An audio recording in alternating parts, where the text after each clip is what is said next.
Hi, I'm Monchandra.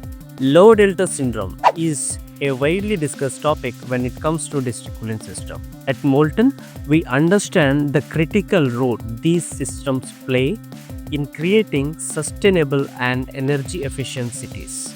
So why it happens? It happens because of oversized equipment, dirty heat exchangers, or improper water balancing. At Molten, we delivered countless successful projects by addressing these challenges. From calibrating control systems to advanced chilled water flow optimization. With Molten, our clients get expert solutions that reduces energy, extended equipment life, and keep the cooling system running seamlessly. Molten, excellence in every breath.